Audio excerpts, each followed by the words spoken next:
Hey, what is going on, my Elio friends? This is Joker88. We have another episode of Let's Talk Elio.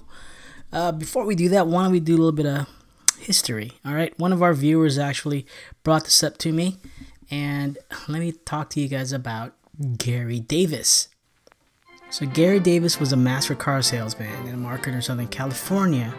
So after World War II, he saw a three-wheeled vehicle designed by Frank Curtis, and he saw the car that was dubbed the Californian, and it was like a bullet-shaped car, has an all-aluminum body. So Davis then saw that and said, man, I gotta, get a hold of this thing. So he ended up getting a hold of it and wanted to manufacture it. So once he got it, he used that as a basis to start his own auto company called the Davis Motor Company, DMC.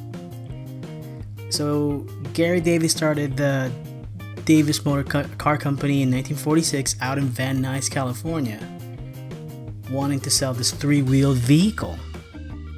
So he was promoting that Californian as a prototype for his all-new car. And he had very limited backing, so he gathered a small group of young engineers, and the only pay they got is a promise of twice the normal salary once the company reached prosperity. The Californian was used continuously and quickly fell into despair, which prompted Davis to begin on a new concept based loosely on, on Curtis's creation. Unfortunately, during the time of the cars were slowly completed for both testing and promotion, the hard-working staff of Davis Motor Car Company was not being paid. So then the lawsuit starts coming in from both the investors and the dealers.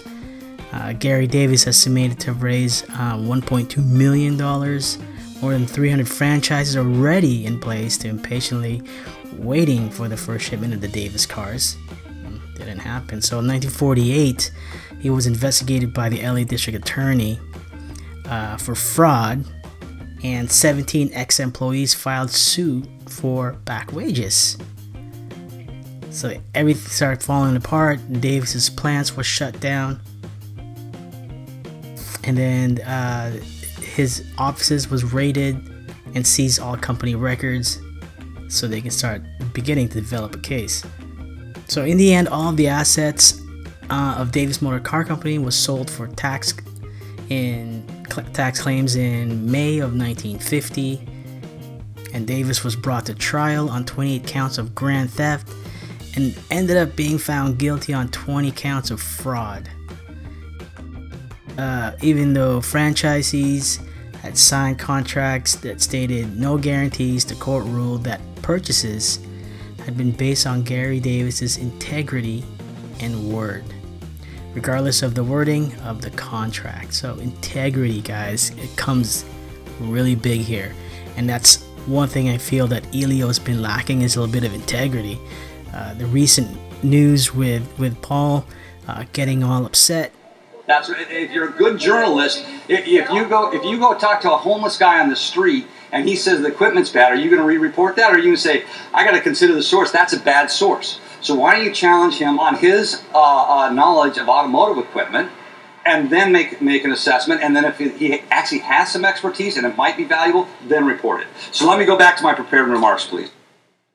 I know it's tough, man. I know you're in a lot of pressure, but we have to show that integrity.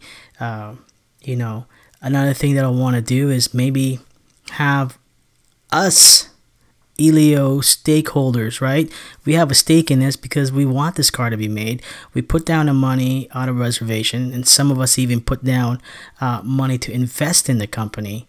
So we need to kind of get together and make sure that this car company does not just go down the wayside. So one thing that I want to do is we need to figure out, we need to contact someone. We need to have someone that can help us out. I was talking to one of our viewers, Rob Harmon, and he's also here in Southern California, that we need to take a look at Joe Max Higgins Jr. He's in Mississippi, and I'm going to show you a quick video on what Joe Max Higgins is all about. Earlier this evening, a local developer was featured on a nationally renowned television show because of his work in the Golden Triangle area. WCBI's Parker King caught up with this local legend and joins us live in the studio to take us behind the scenes with the man who drew the camera crews to the area. Parker? That's right, Selena. Joe Max Higgins is the CEO of Golden Triangle Development Incorporated. He meets with business leaders and civic groups and educators, constantly promoting this area as a great place to live and work. And tonight, he received national attention for his progress. A golden opportunity for the Golden Triangle. It's 60 Minutes and the whole world's watching it. Joe Higgins' accomplishments with economic development in the area has attracted a trail of coverage over the years, starting with Atlantic Magazine, PBS, a book feature, and finally him landing a spot on the national stage. 60 Minutes. I was really kind of guarded about why would you want to come here if you're going to come write about us, being poor, uneducated, all these stereotypical things about Mississippi. But that was not the case. And I said, no, we want to come do a story on the advanced manufacturing that you've been able to recruit in a rural community. For the next week, crews and producers traveled with Higgins to the different manufacturing facilities across the area, asking questions about how all of this development came to be. After questions and answers were exchanged, Bill Whitaker finally came to the understanding of what Higgins has brought for this corner of Mississippi. And he said, I get it. He said, y'all are really doing these deals and making money. I said, yeah, we are. Because of the attention this has drawn, other developers in the South have come to Higgins, seeking advice to see how they can better their area. Well, here's what I tell them. Don't try to make our bread. Don't take what we've done, go to your community and try to replicate it. Take what we've done with what we've had to work with and go back and figure it. And I hope that they can figure out that they can go back and develop a plan for their place. This level of coverage isn't the end for the story of growth in the Golden Triangle. Rather, it adds fuel to the fire. Quite frankly, I see this article as just a snap in time of where we are, where we were and where we are now. What I think I like is, snapshot this and then wait about 4 or 5 or 6 years and snapshot us again and see where we are. In Columbus, Parker King, WCBI News.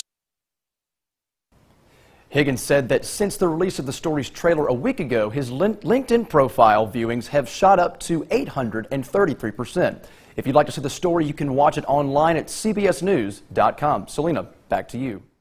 So do you think that if we can get this info to Joe and have him research and see if this company could still be salvaged, right, then we can try and make something happen. But that's going to take for us to work, to get that.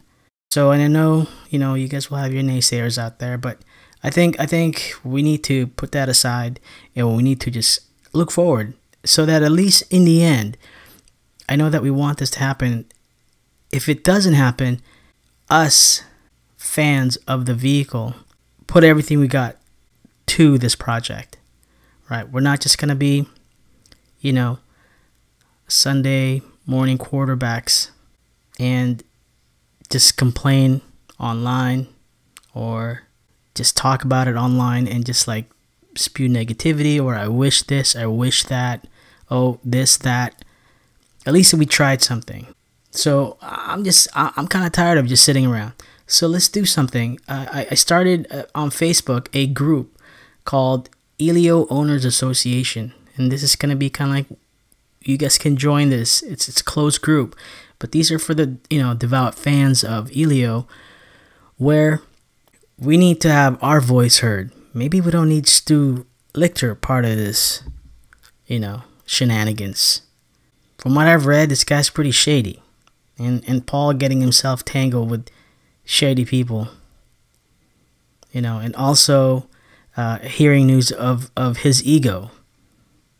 Wanting too much control of the company, right? I mean, so I know it's your baby, man. I know, but you need to show something for all the efforts that you've done and also for all the backing that you've gotten from supporters and from different companies that wants to see this project through.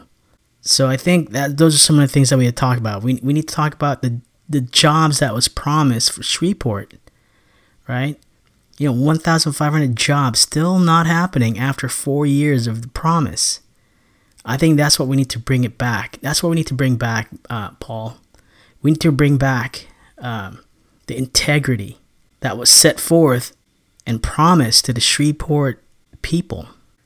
So I think that if we be proactive, right, not just sit back, we can try and help and make something happen. Because that's the only thing we can do, right? I'm not gonna bitch and moan about it. So if you guys do want to participate in helping us out and get this thing going, please go ahead and go to Facebook and go look for Elio Owners Association, and I will go ahead and make sure that you guys get approved to get in there, and then we can talk about some of the things that we could do to try and help out and bring back the integrity into Elio Motors, make something happen for them, contact the right people to get the right attention, so that we can, Elio Motors can fulfill their promise to 65,000 reservation holders, and also the 1,500 jobs that needs to be brought to that Shreveport in Louisiana. So guys, I know there's a lot of stuff. I know it's a call to action that we gotta do, guys. So let's do this.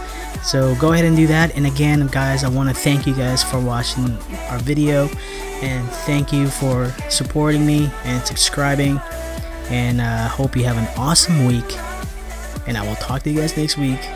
This is Joker88. I'll talk to you later.